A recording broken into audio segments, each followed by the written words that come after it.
Hello, my name is Emilia Iacobelli, and I am a student in Dr. Shurko's research group. My research focuses on the structural effects of hydration on active pharmaceutical ingredients, which will be referred to as APIs from this point forward. Approximately 80% of pharmaceuticals are produced, distributed, and consumed in the solid state, and of these, over 50% are solidified or crystallized as HCl salts. An API is responsible for producing the desired biological effect of a pill upon ingestion. Unfortunately, APIs can undergo polymorphic changes during production. Polymorphism is a property of solids where a given material can have at least two distinct arrangements of atoms or molecules.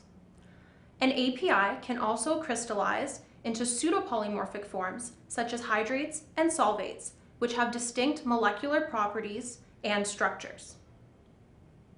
My project will focus heavily on hydrated systems and how the presence of water affects the structure of a hydrate compared to an anhydrate of the same API. These structural changes are important because they influence the properties of the pharmaceutical. There are numerous methods of characterization which can be used in order to determine the structure of an HCl pharmaceutical.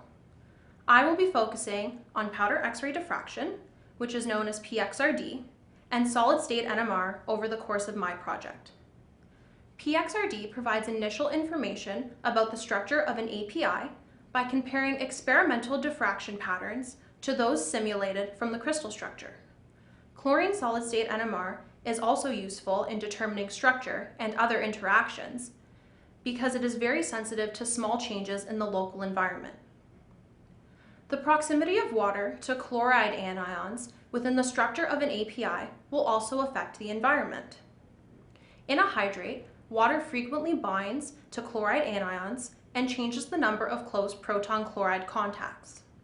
A close contact is defined as a bond distance of less than 2.6 angstroms. Chlorine-35 compounds are extremely sensitive to slight modifications in the molecular structure of an API, and as such, they serve as unique spectral fingerprints for each compound. The objective of my project is to use chlorine-35 solid-state NMR, PXRD, and quantum chemical calculations in order to systematically study hydrates and anhydrous forms of HCl APIs. This will also be important in characterizing the hydrogen bonding interactions between water molecules and chloride anions. I am currently studying three model compounds: ciprofloxacin HCl, tripolidine HCl, and xylazine HCl. It is our hope that these proof of concept findings will be of interest to the pharmaceutical industry for potential use in high throughput analysis of APIs, hydrate identification, and for the detection of impurities and disproportionation. Thank you.